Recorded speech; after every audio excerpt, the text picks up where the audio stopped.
Hello, dear listeners. How is everyone doing today? I hope you're all well. It's Nathan here, and I'm excited to welcome you back to another episode of the 8-Minute English podcast series. After our first episode, I spent some evenings reading your comments and feedback.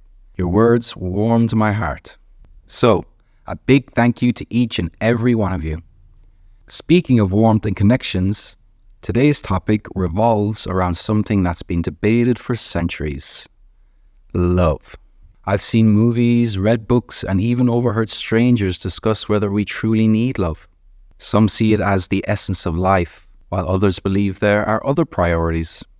So, let's unravel this together. Our big question today is, do we genuinely need love in our lives? Stick around as we explore the different shades of this emotion. And more specifically, we have created study materials in PDF format for you.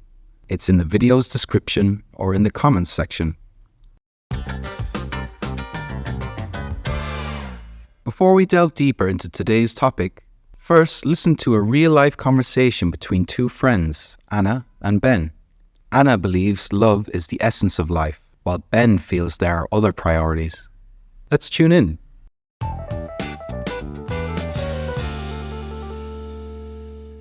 Hey Ben, did you know that Lily and Jake just celebrated their 5th anniversary? They look so in love. I think love is what gives life its meaning. That's sweet, Anna. But not everyone thinks that way. I value my freedom, my career, and my personal passions. For some, love might not be at the top of the list. But don't you think life feels empty without someone to share it with? Love gives us comfort, understanding, and joy. I get that. But some might argue that they find those same feelings in friendships, family, or even in their hobbies. Love, in the romantic sense, isn't the only source of happiness. I respect your viewpoint. Maybe love's importance is different for everyone. It's individual. What's important is that we find what gives our life meaning and cherish it. You're right, Anna. In the end, whether it's love, passion, or any other thing, what truly matters is that we're happy and content with our choices. Wow, what a thoughtful conversation between Anna and Ben. It makes us reflect on what love means to each of us. Now, I'm curious, dear listeners, what's your personal take on this? Do you resonate more with Anna or with Ben? Please comment your thoughts down below to let us know. Before we continue, let's take a closer look at some key vocabulary words from their conversation. These words can help us express our feelings and opinions better. 1. Essence. The most important part or quality of something. Example, for Anna, love is the essence of life. 2. Prioritize. To think that one thing is more important than other things. Example, Ben prioritizes his freedom over love. 3. Viewpoint. A person's opinion or way of thinking about something. Example, Anna respects Ben's viewpoint about love. 4. Cherish. To value something a lot. Example, we should cherish what gives our life meaning. 5. Content. Satisfied and happy. Example, it's important to be content with our life choices. I hope those words help you better understand the conversation. As we always do, let's listen to Anna and Ben's conversation once more, and we'll practice with the conversation. Okay, let's go.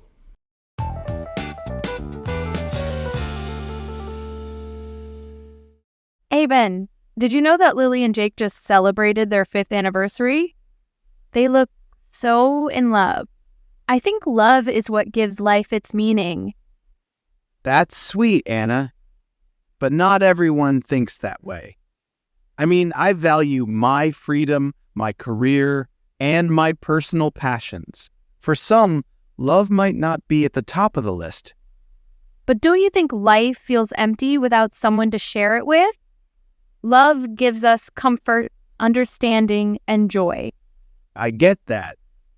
But some might argue that they find those same feelings in friendships, family, or even in their hobbies.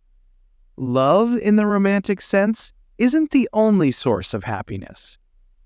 I respect your viewpoint. Maybe love's importance is different for everyone. It's individual. What's important is that we find what gives our life meaning and cherish it. You're right, Anna. In the end, whether it's love, passion, or any other thing, what truly matters is that we're happy and content with our choices.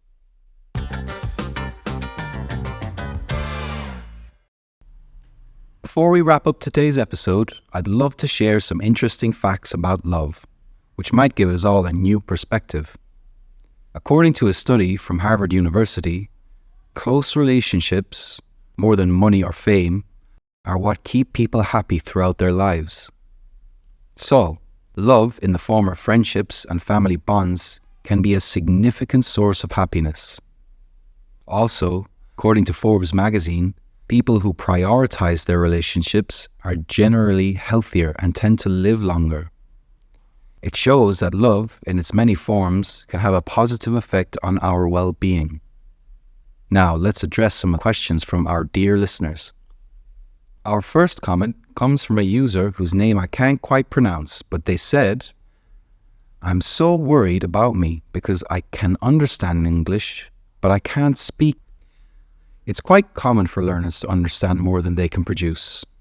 Remember, speaking is a skill that requires practice.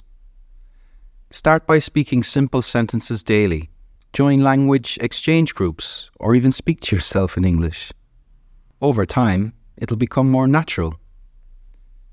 Another comment we received was, "Thank you for your helpful channel. I have a question.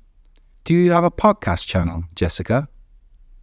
On behalf of Jessica, I'd like to say that we've begun developing a podcast series for our channel subscribers. So please stay tuned for some engaging topics coming up in this series. We also received a heartfelt comment from a user with a really cute rose avatar. They shared, "I would like to say that from your videos I have learned a lot. My English has improved a bit, but sometimes I still struggle with speaking. Why is this happening to me?" First off, thank you for your kind words. Speaking fluently comes with continuous practice. It's okay to have ups and downs. The key is consistency. Keep practicing, engage in conversations, and remember, every time you speak, you're taking a step forward. Thank you, dear listeners, for being with us today. It's been wonderful discussing love and language learning with all of you. If you enjoyed this episode, please leave a comment and share your thoughts. Until next time, keep learning and see you soon.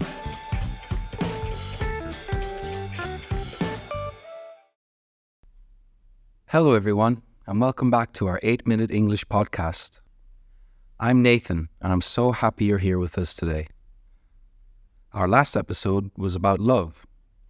We got many comments from you. Thank you for that. There was one comment that caught my eye. Someone asked, "Do we need marriage if we have love?" That's a big question, and that's our topic today. We'll have a special talk about this, and, as always, there will be new words for you to learn. I hope you're ready. Let's begin. And don't forget, for each episode, we also provide a PDF document. This file will contain information about the podcast and learning materials. Make sure to check it out.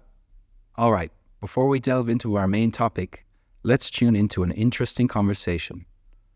Grab your notes and be ready to pick up some new vocabulary.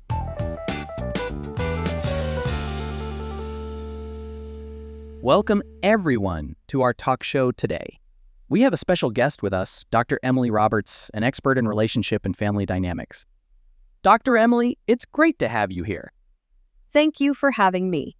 It's an honor to discuss this topic today.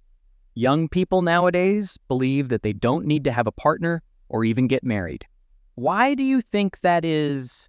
Many factors contribute to this view. With the world increasingly independent, young people prioritize personal development and career.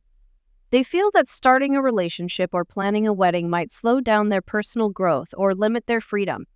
And what about the idea of an arranged marriage in this context? Arranged marriages, traditionally, were about families forming bonds.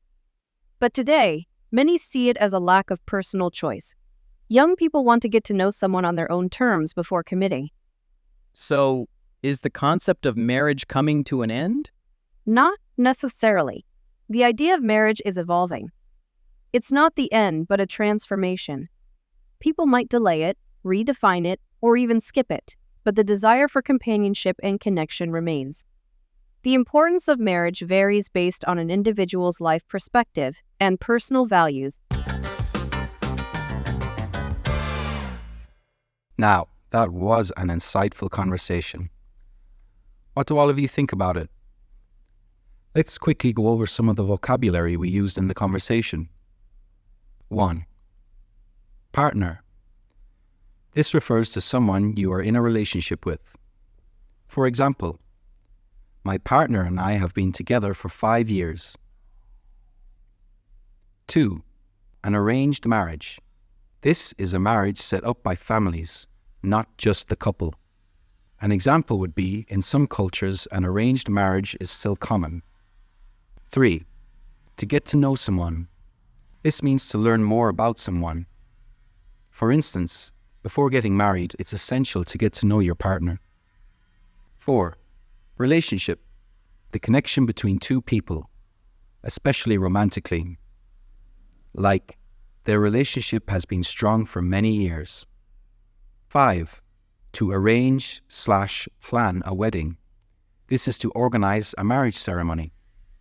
A simple example is they are planning a wedding for next summer.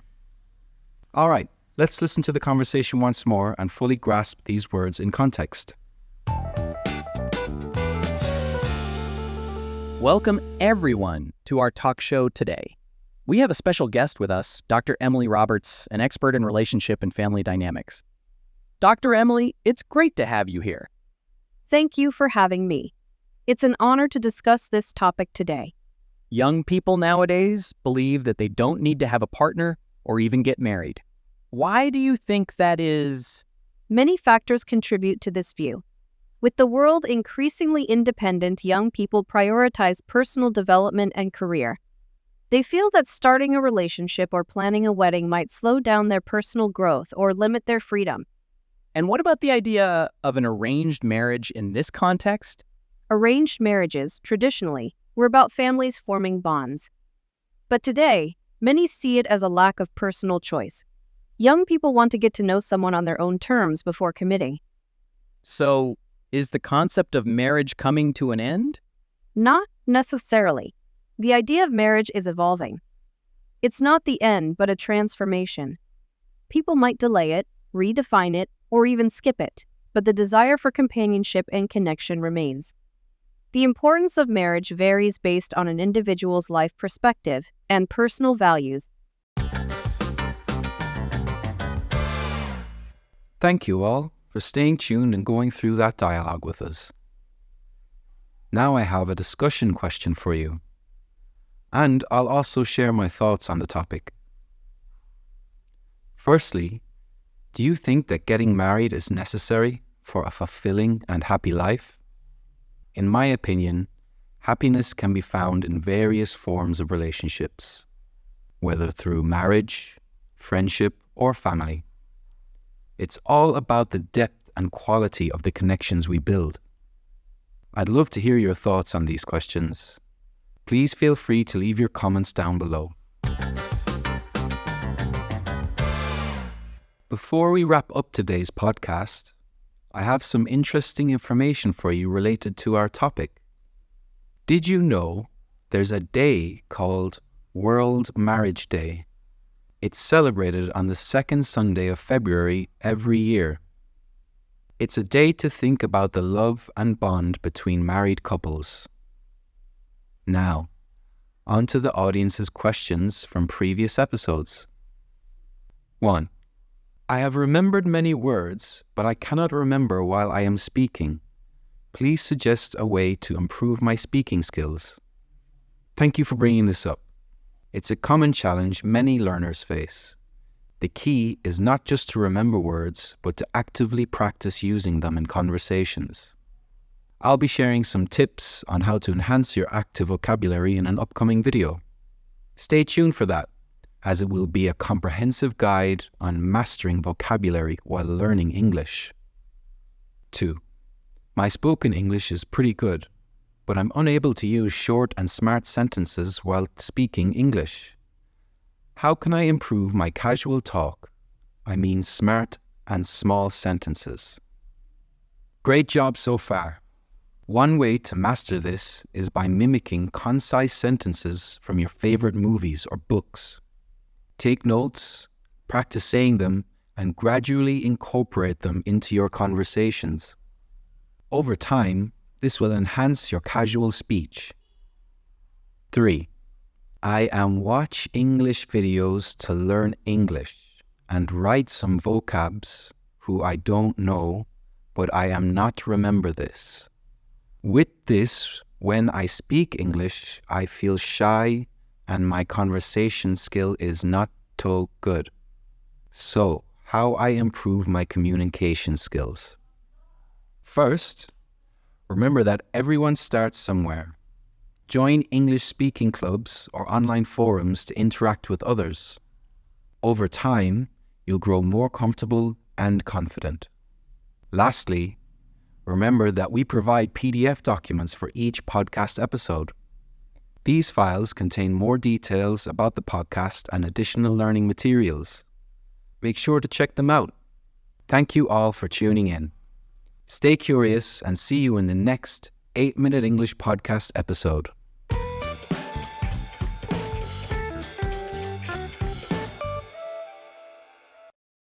Hello, dear listeners. It's great to have you all back for another 8-Minute English podcast episode. Over the past few episodes, we've journeyed through the worlds of love and marriage.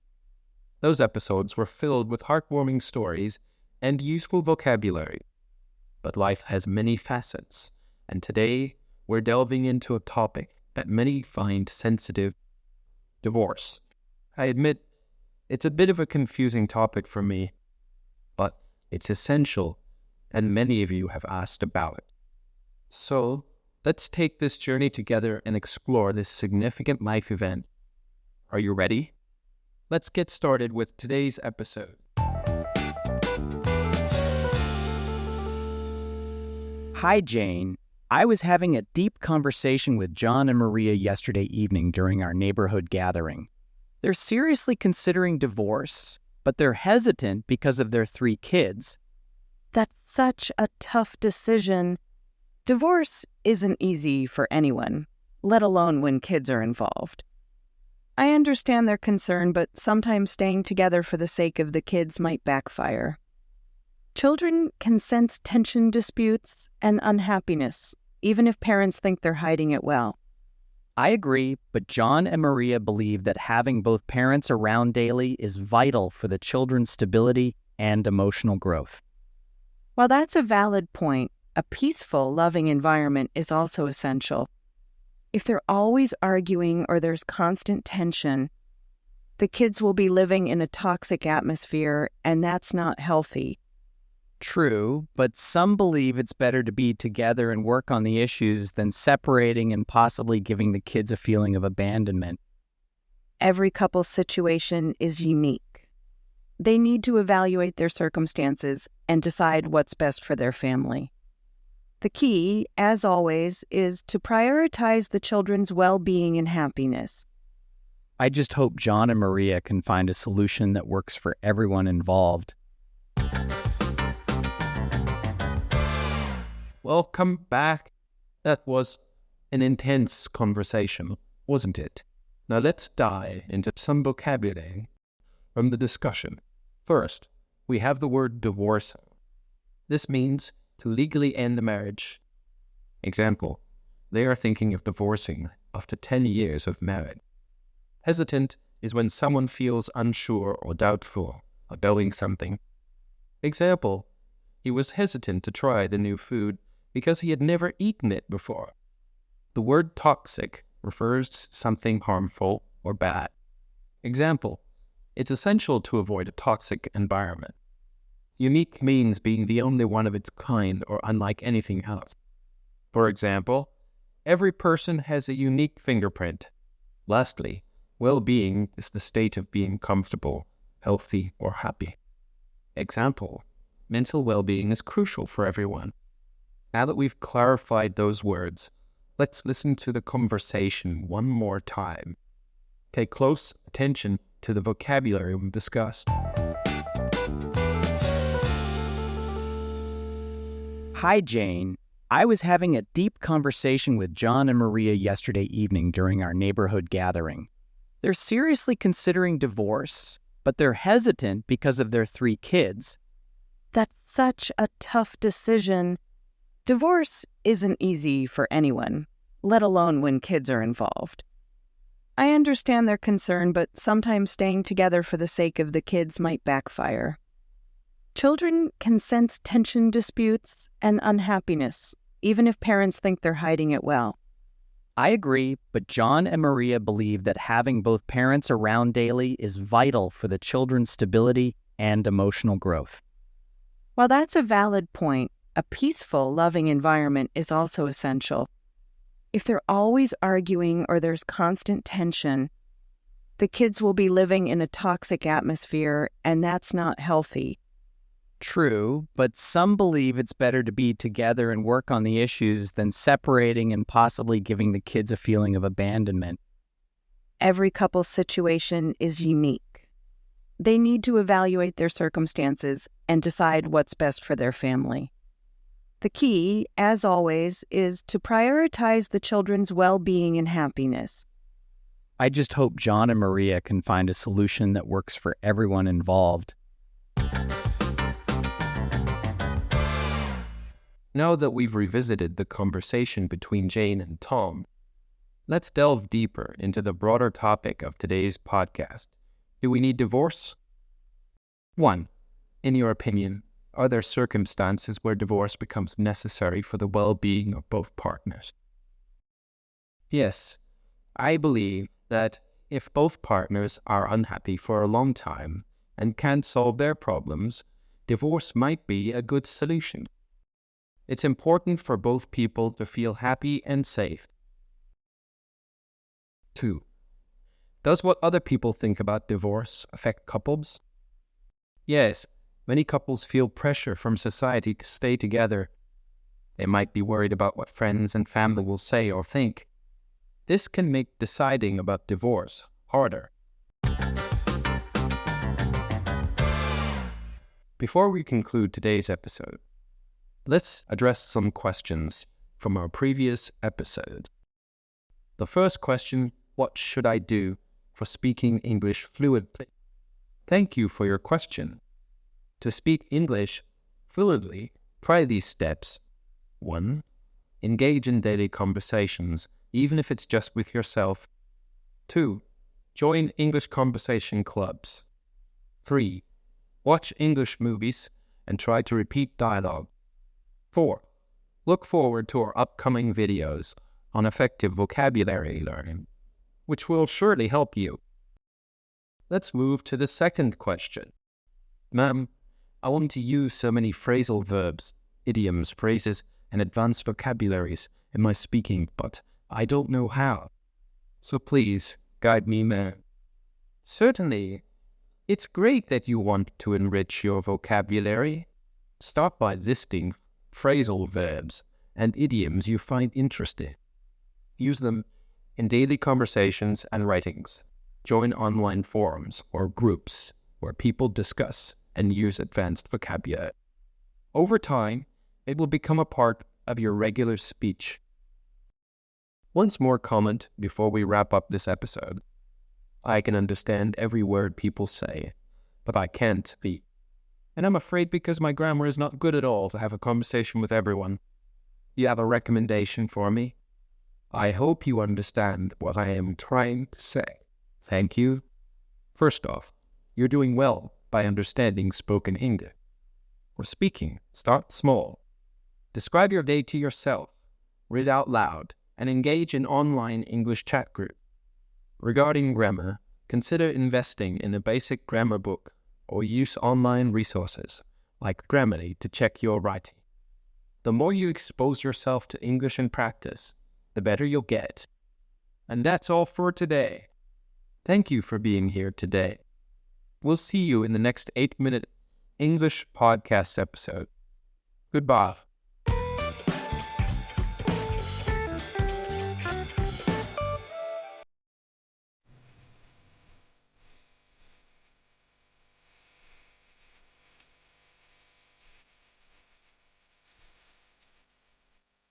First love is the first time you have a very strong feeling for someone. This love is special and different from other loves.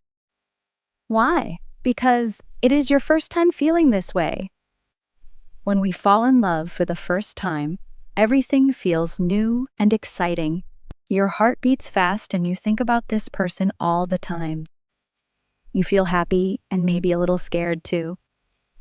First love often leaves a deep mark on us. Even when we grow older, we remember our first love. This is because it is our first experience of such strong emotions. It teaches us what love feels like. Sometimes first love does not last forever. People change and relationships can end. But the memory of the first love stays with us. It is a beautiful memory, even if it was not perfect. So, why is first love so important? Because it is a big step in learning about ourselves and our feeling. It is a part of growing up. When you have a first love, you often feel excited. You feel happy when you see this person. Your heart beats fast and you smile a lot. Everything feels bright and new. But you can also feel nervous. You might worry if the other person likes you too. Sometimes you don't know what to say or do. This is normal. Many people feel the same way. Another common experience is thinking about the person all the time. You might dream about them or write their name in your notebook. You want to spend a lot of time with them. First love can also be difficult. You might feel sad if the person does not like you back. Or you might have a fight and feel hurt. These feelings are part of learning about love.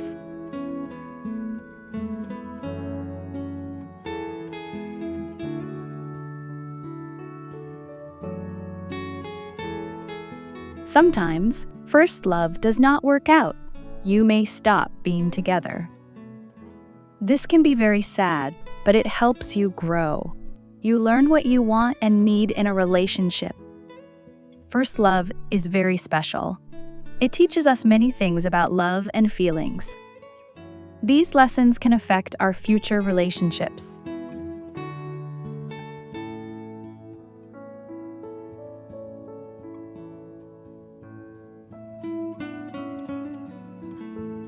First love sets our expectations. We remember how we felt and what we liked.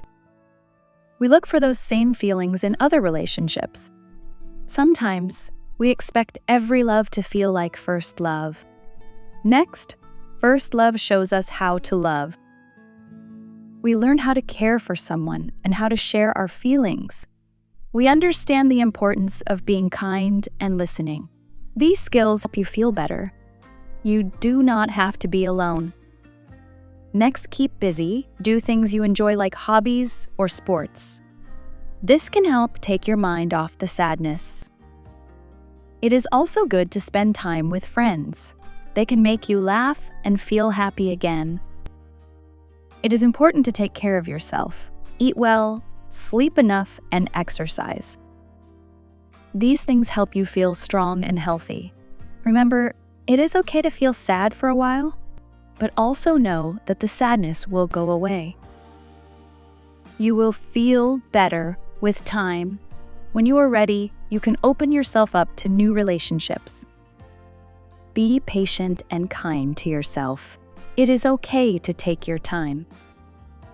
Moving on from first love is a part of growing up. It helps you learn and become stronger. When we fall in love, our brain reacts in special ways.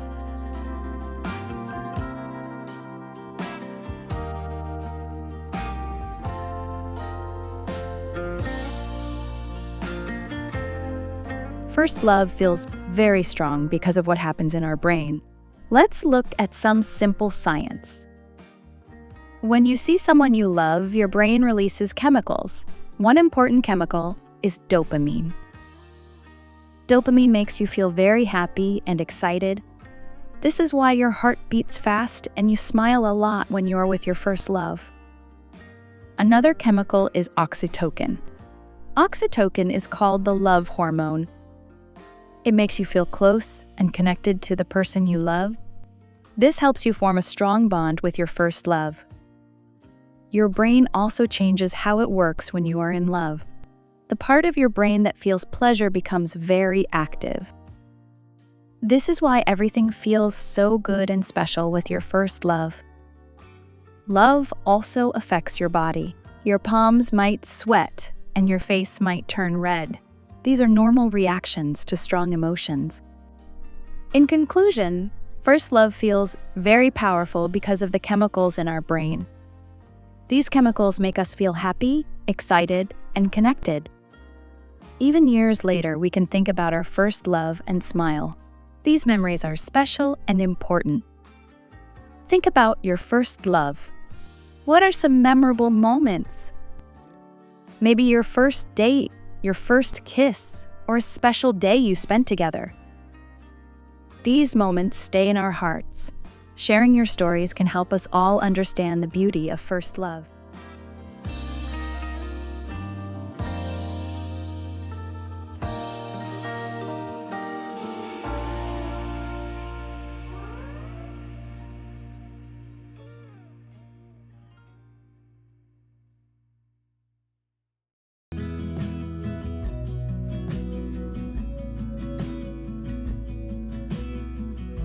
Have you ever met someone and just felt a strong connection right away? Like everything else disappears and you only see them? That, my friends, is what they call love at first sight. Now, love at first sight isn't a complicated idea, but it's when you feel a really strong attraction to someone you've just met. Remember that time in high school when you saw your crush across the room and felt butterflies in your stomach? It's like a scene from a movie. Butterflies in your stomach, heart beating fast. Maybe even the world seems brighter. That first feeling of connection can feel really amazing, right? So, what's happening in our brains when we feel this way? When we see someone we like, our brain sends out happy chemicals. One of these chemicals is called dopamine. Dopamine makes us feel happy and excited. Another common chemical is oxytocin. Oxytocin helps us feel close to others and build trust. But is it really love? Well, love is a complicated thing and everyone has different ideas. Some say love at first sight is more like a rush of excitement and attraction. You're attracted to someone, maybe their smile or their laugh, but you don't really know them yet. Imagine looking at a delicious cake in a bakery window. It looks amazing, right? All that frosting and sprinkles. But until you take a bite, you don't really know if it's your favorite flavor or if it's even fresh. Love at first sight might be like that, a strong attraction that makes you want to know more. It's just the beginning, not the whole story.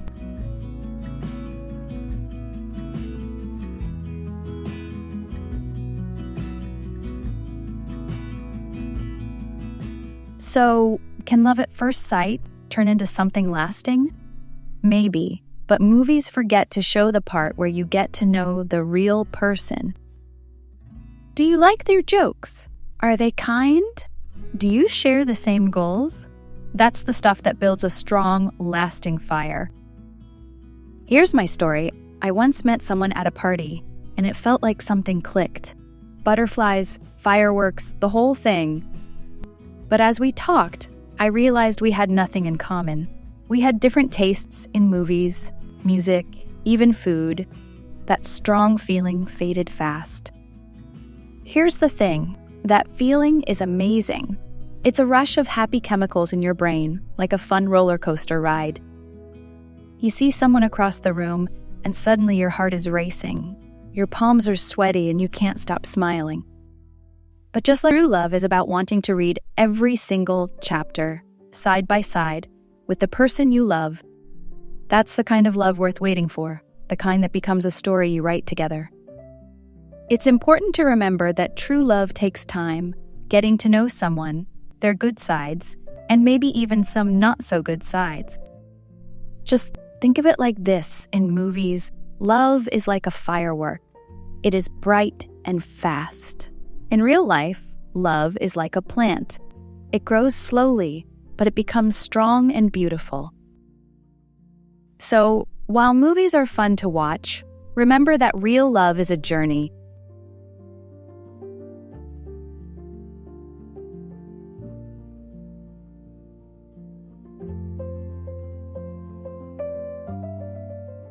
Maybe you knew what love at first sight is like, or maybe you're still waiting for your spark. Whatever your story, there's one thing we can all agree on: love is beautiful. Think about a time you felt loved. Maybe it was a big hug from a friend, a silly joke that made you laugh with someone special, or a quiet moment of understanding with a family member. Now, close your eyes and hold on to that feeling. Feel the warmth in your heart. See the smile on your face. Isn't that nice? Sometimes we forget to value the good things in life, especially love. We might focus on what's missing or what didn't work out. But today, let's be grateful. Let's be thankful for every bit of love we've received, big or small. Because even the short love stories teach us something. Maybe they show us what we want or what we don't. Maybe they help us grow as a person. Let's be open to all the ways love shows up in our lives. And hey, if a big love comes along someday, that's fantastic. But in the meantime, let's be grateful. Remember, love is a journey, and every step is important. Keep your heart open, and who knows what beautiful things might bloom. Hello, and welcome back to our 8-Minute English podcast series. It's great to see such positive feedback on our recent episodes about love. Your support means a lot to us. Today, we're delving into another aspect of love, long-distance relationships. It's a topic many of you have shown interest in. Don't forget to check out the PDF documents we provide for free. They're designed to enhance your learning and can be found in the description or comments section. Let's start today's episode with a conversation about long-distance relationships and learn some new vocabulary along the way. Hey, Sarah, I heard you're in a long-distance relationship now. How's that going? It's challenging, Emily. We have to plan our schedules carefully to make time for calls and video chats. Do you think it's worth it? I mean, maintaining a relationship over such a distance? Absolutely. It's tough, but we both believe it's worth the effort. We're committed to making it work. How do you handle the loneliness that comes with being in a long-distance relationship? We try to stay positive and trust each other. Plus, we plan visits whenever possible. The time difference is a big one, Emily. Sometimes when I need him the most, he's just starting his day. That sounds really hard. So, what keeps you both holding on during those hard times? We remind ourselves of our plans for the future. We talk about the someday when distance won't be between us. It sounds like communication is key in your relationship. Definitely. We've learned to communicate openly and honestly. It's essential for keeping our bond strong. That was quite an insightful conversation between Emily and Sarah about long-distance relationships. Now, Let's look at some vocabulary words from their chat.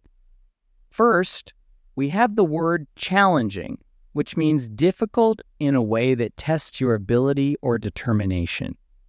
Example, learning a new language can be challenging. Next is doubt, meaning to feel uncertain or lack confidence. Example, sometimes I doubt if I made the right decision. Commitment refers to a promise or firm decision to do something. Example, their commitment to each other was evident. Uphill battle is used to describe a task that is difficult and requires a lot of effort. Example, winning the competition was an uphill battle. Finally, proximity means nearness in space, time, or relationship. Example, their desks were in close proximity to each other.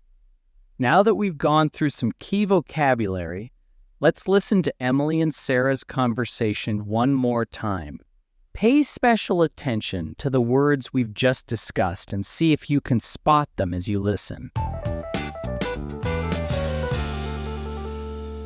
Hey, Sarah, I heard you're in a long-distance relationship now. How's that going? It's challenging, Emily. We have to plan our schedules carefully to make time for calls and video chats. Do you think it's worth it? I mean, maintaining a relationship over such a distance? Absolutely. It's tough, but we both believe it's worth the effort. We're committed to making it work. How do you handle the loneliness that comes with being in a long-distance relationship? We try to stay positive and trust each other. Plus, we plan visits whenever possible. The time difference is a big one, Emily. Sometimes when I need him the most, he's just starting his day. That sounds really hard.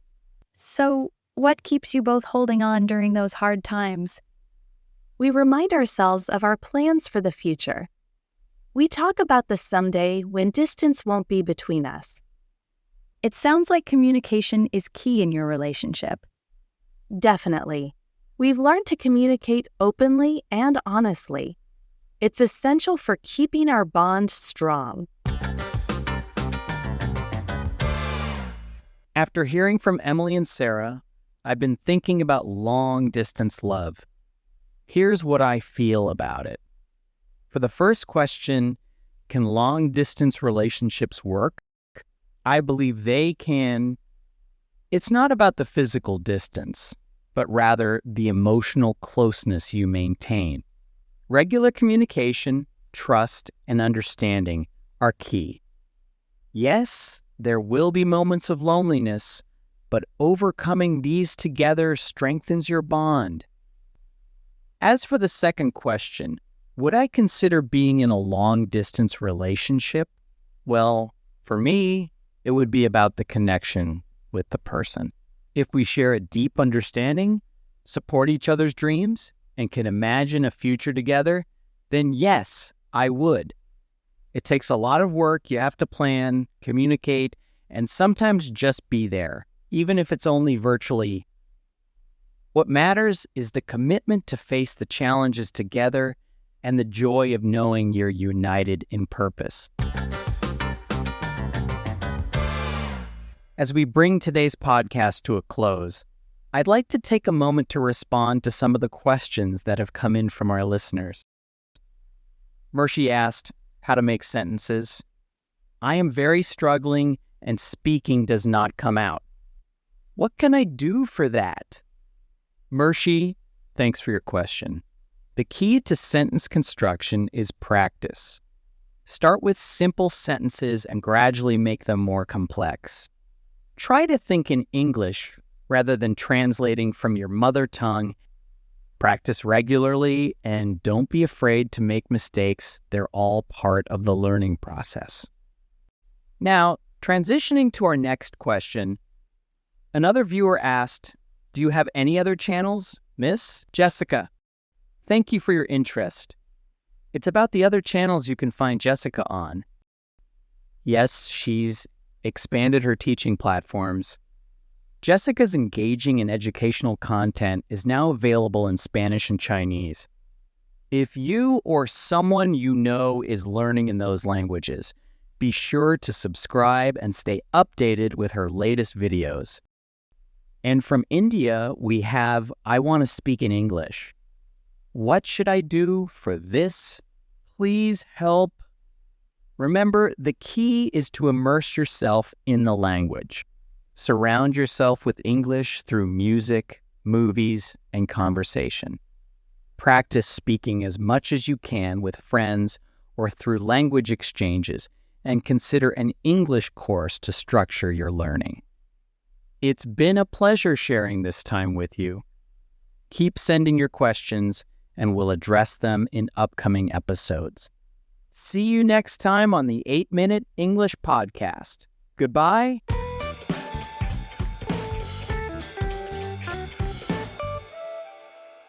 Hello and welcome back to Podcast and Chill on the English Speaking Course channel.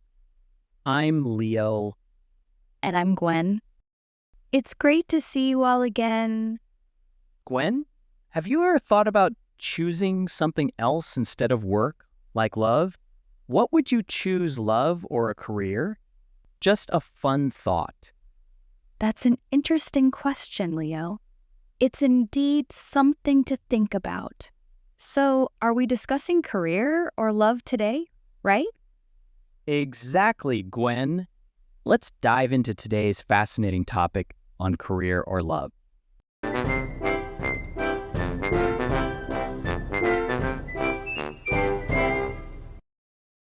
So, let's start with me. I think love is more important than a career. Why you think so? You know, having someone special in your life brings joy and happiness. Love is like sunshine. It brightens up everything. That's quite romantic, Leo. However, I believe a career is essential too. It gives us a sense of purpose and independence. A strong career can provide stability and opportunities for growth, both personally and professionally. True, Gwen. But love brings color to life. Imagine sharing your successes and challenges with someone who cares deeply about you. Isn't that wonderful? I agree that love is important, Leo. But we shouldn't overlook the benefits of having a fulfilling career. It's not just about money, it's about personal fulfillment and contributing to society. For instance, look at John Lennon. He once said, "All you need is love." His life and music were deeply influenced by love. It's love that inspires us to create and feel truly alive. And on the other side, consider someone like Marie Curie. Her dedication to science changed the world. Her career was her passion, and her achievements in physics and chemistry are legendary. Sure, Marie Curie was a genius. But remember, even she had a love story. Her relationship with Pierre Curie is a great example of love complementing a career. That's a valid observation, Leo. It shows that even for the most career-driven individuals, love can play a significant role. It's all about finding the right balance, isn't it?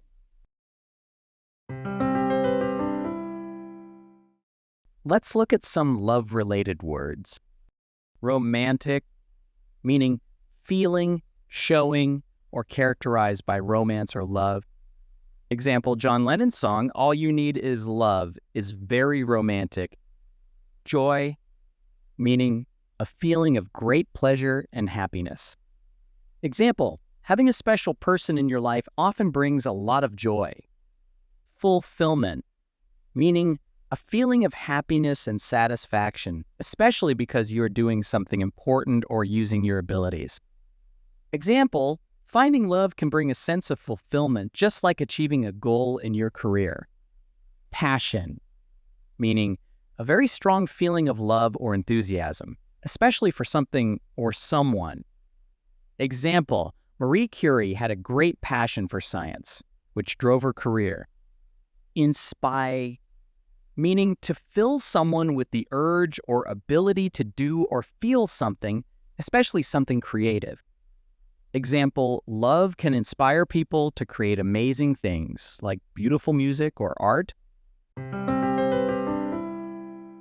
Can love help you do better in your career?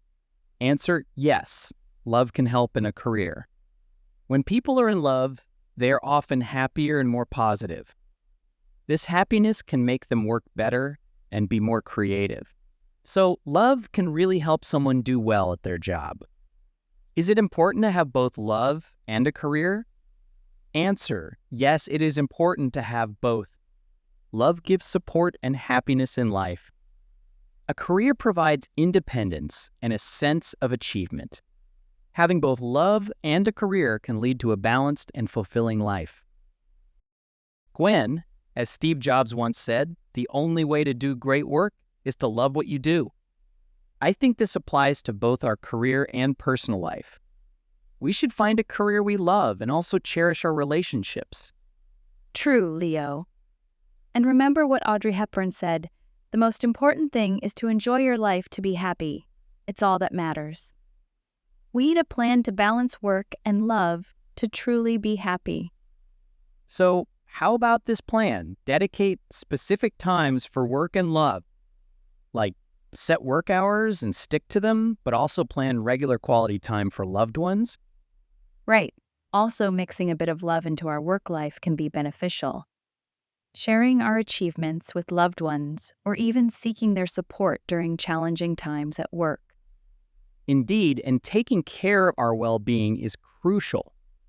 Balancing work and love means taking breaks when needed, pursuing hobbies, and ensuring we're mentally and emotionally healthy.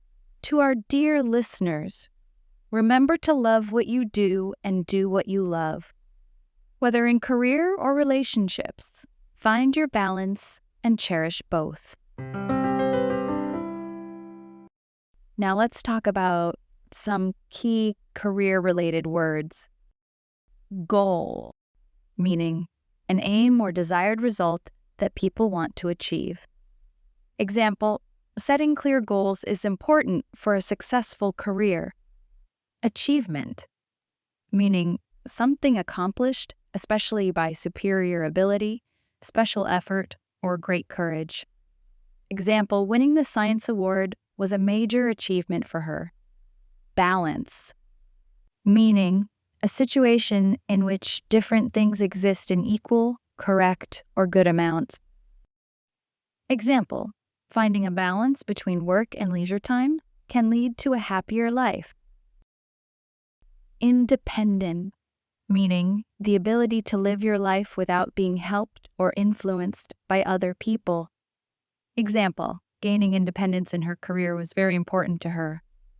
Success, meaning the achievement of something planned or attempted, attaining wealth, fame, or a specific goal. Example, her success in the business world was the result of hard work and dedication. And that brings us to the end of today's podcast episode. Thank you all for joining us today. Remember, the key to a fulfilling life is balancing love and career. Don't forget to check the free PDF in the description for more useful vocabulary. Goodbye, and we look forward to seeing you in the next episodes.